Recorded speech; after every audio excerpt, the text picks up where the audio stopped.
কিসে রিজিক বাড়ে, কি করলে রিজিকে ভরপুর বারাকা হয়, রিজিকের চাবিকাঠি কোথায়, কোন পথে চললে রিজিকে ভরপুর বারাকা হবে, আমার জীবনে বরকত নেমে আসবে রিজিকে, এটা জানতে মনে যাচ্ছে না আমাদের? হ্যাঁ, কষ্ট হচ্ছে আপনাদের? কষ্ট হচ্ছে? তাহলে কি করলে রিজিকে ভরপুর বারাকা হয়, কি করলে আমার জীবনে ভরপুর বারাকা নেমে আসে, এই পয়েন্টটাতে আমরা একটু আলোকপাত করি। যেসব কাজ করলে আমাদের জীবনে রিজিকে আসমানি বারাকা নেমে আসবে, আমাদের রিজিকে আসমানি বারাকা নেমে আসুক, আমরা চাই কি চাই না? সবাই আমরা চাই নিশ্চয়ই। যে কাজ করলে রিজিকে আসমানি বারাকা আসে, এর এক নম্বর হচ্ছে তাকওয়াল্লাহ, আল্লাহর ভয়। আল্লাহ তাআলা বলছেন, ওমাই ইয়াত্তাকিল্লাহ ইয়াজআল লাহু মাখরাজা ওয়া ইয়ারযুকহু মিন হাইসু লা ইয়াহতাসিব। যে আল্লাহকে ভয় করে, যে আল্লাহ সচেতন, আল্লাহ তাকে মাখরাজ, মাখরাজ মানে কি জানেন? ওই যে এক্সিট লেখা না এদিকে, এই এক্সিটকে আরবিতে বলে মাখরাজ, মানে কোথাও আটকাবেন না, বের হওয়ার রাস্তা আছে, কোথাও আটকাবেন না, বের হওয়ার রাস্তা আল্লাহ তাআলা অ্যারেঞ্জ করে দিবেন। You will have the way out from crisis. ক্রাইসিসে পড়লে, সংকট মোমেন্টে আল্লাহ তাআলা ওখান থেকে এক্সিটের ব্যবস্থা আপনাকে করে দিবেন।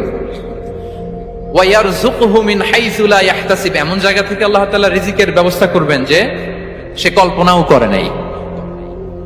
এরকম অনেক সময় হয় না যে আমি ভাবিও নাই যে এখান থেকে আমার রিজিকের বন্দোবস্ত হতে পারে, কোত্থেকে যে রিজিক চলে আসলো, এরকম জীবনে মাঝে মাঝে হয় কি হয় না? ব্যবস্থা করেন কে? যারা আল্লাহ তাআলাকে ভয় করে, যারা আল্লাহ সচেতন, তাদেরকে আল্লাহ তাআলা স্পেশাল রিজিক দিয়ে ধন্য করেন। তাকওয়াল্লাহ। পুরো কোরআনের মূল শিক্ষা কি, পুরো ইসলামের এসেন্স কি, জিস্ট কি, সারাংশ কি, যদি আমাকে জিজ্ঞেস করা হয় আমি বলবো তাকওয়াল্লাহ, আল্লাহর ভয়, আল্লাহর সচেতনতা। Allah is watching me, Allah is observing me. Allah তাআলা আমায় দেখছেন, আমি যাই করি না কেন, দরজা বন্ধ করে, জানালা বন্ধ করে, সব বন্ধ করেও যদি করি, পৃথিবীর সবার চোখ ফাঁকি দেয়া গেল, আল্লাহর চোখ ফাঁকি দেয়া যায়? পুলিশের চোখ ফাঁকি দেয়া যায়, সিকিউরিটির চোখ ফাঁকি দেওয়া যায়, আমার সাথে বন্ধুদের চোখ ফাঁকি দেয়া যায়, ফাঁকি দেয়া যায় না একটা মহান সত্তার চোখ। তিনি কে? এই যে সেন্সেশন, অনুভূতি, দিস ইজ তাকওয়া।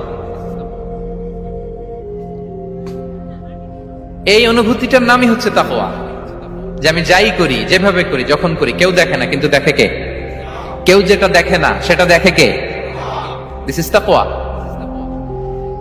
এই তাকওয়ার চর্চা যার মধ্যে আছে, তার রিজিকে বারাকা নেমে আসবে। আমরা যেন তাকওয়ার চর্চা করি, আমাদের ছেলে মেয়েদের জন্য এটা শেখাই যে কেউ দেখে না বাবা, কিন্তু আল্লাহ দেখে।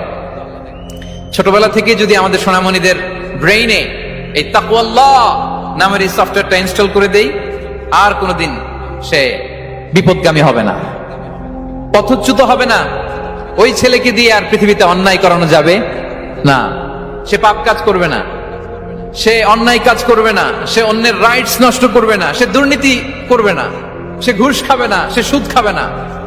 শুধু দুর্নীতি দমন কমিশন দিয়ে দুর্নীতি বন্ধ করা যায় না, এই তাকওয়া আল্লাহর সফটওয়্যার ইনস্টল করে দিতে হবে। তাহলে এক নম্বর হচ্ছে তাকওয়া। আল্লাহর ভয় যেন আমরা আমাদের হৃদয়ে রাখি। যাদের হৃদয়ে আছে আল্লাহর ভয়, তারা কভু পথ ভুলে যায় না। কি অসাধারণ কথা!